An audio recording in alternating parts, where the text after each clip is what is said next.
Hi everyone, welcome back to my channel. So in today's video, I'm going to be showing you how to use the activity planner on Time4Learning. So the first thing you're going to do is log in, and this is the page that you're going to see when you log in. And then you're going to go to lesson planning and reports. And once you click that, you're going to go down to activity planner and you're going to select an action and you're going to click create a student planner. Now, as you can see here, you have two options. You have the curriculum calculator and you have the detailed plan. So as I mentioned in my previous video, I did the curriculum calculator last year, and it says give me the number of activities to do each day to complete all the Time4Learning material my student received for my homeschool year. So this is all of the curriculum for that year, and it will calculate it and then break it down into weeks.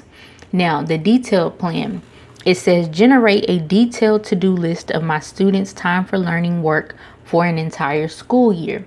So we're going to click detailed plan, and then you're going to select your student and you're going to enter a plan name. To make it easier, I just put the grade level they're in. Then you're going to put the date you want to start school and the date you want to end. Now, once you put in that information, it's going to take you to the subjects and activities, okay? But since I've already created an activity planner, I'm going to go back to lesson planning and reports, select an action under activity planner, and I'm going to click view my saved plans. So this is my 7th grader, and all of his activities is already broken down into the weeks that I've selected for us to start and stop school. But I'm going to go here to edit planner so I can show you exactly how you're going to create your lesson plans. So basically, once you put in the information, sometimes it takes a second to pop up. Now it says update and proceed. You're going to click that, and then you see here it says edit subjects and activities. So for 7th grade, he's taken MS, stands for middle school. So middle school life science, middle school world cultures and geography, language arts, and math. So here it has the grade level. Here you see all material or choose my material. As you can see, I have chosen choose my material. And here is cool. You can put a redo score is optional, but here I have a 70. So if my children make a 70 or below, then they'll redo it. Now here I've already edited, but just to show you so that you can get an idea of how to do it. As you can see here, it says for each one you selected. For science, you selected 312 activities. For geography, world cultures and geography, you selected 411 activities. For language, 205 activities. For math, 378 activities. Now, let's just go to history, for example, and I'm going to select make edits. Now, as you can see right here, the total number of activities was 640. So I edited it down. So you can do the same thing. You can go in and you can choose what you want your child to do. So for example, you can take out whole chapters, you can take out units, you can take out whatever you want. So my child, as you can see here, they're doing all of chapter 1 and all of the units, all of chapter 2, I believe. And then when we get down to chapter 3, I have omitted this essay on water consumption. So all you'll do is click it if you want to take something off. And you can do that for anything, whether it be a quiz, you can just basically edit it. Then what's very important is you're going to make sure you click save my selections.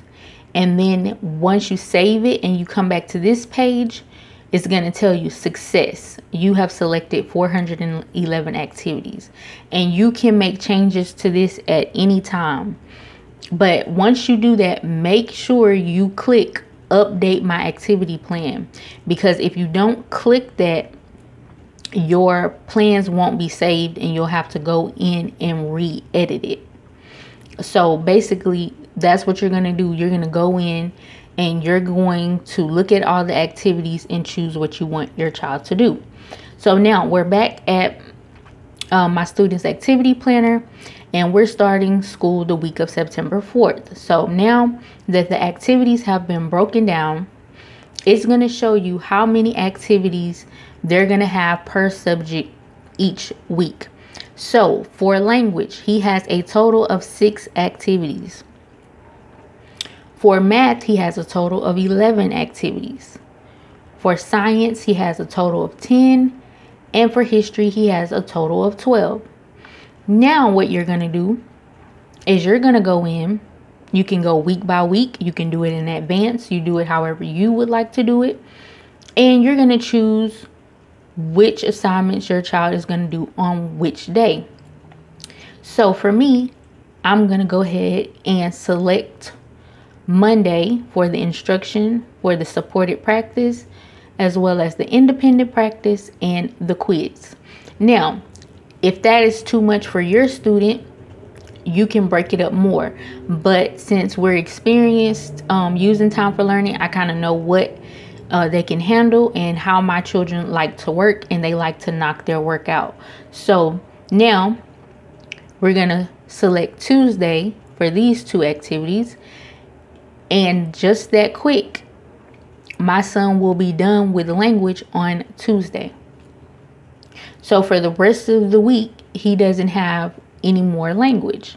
And you just do the same with each subject. You're just going to go in and you're going to select the day of the week that you want your child to do each activity. So it's really that simple. So we're going to select Tuesday.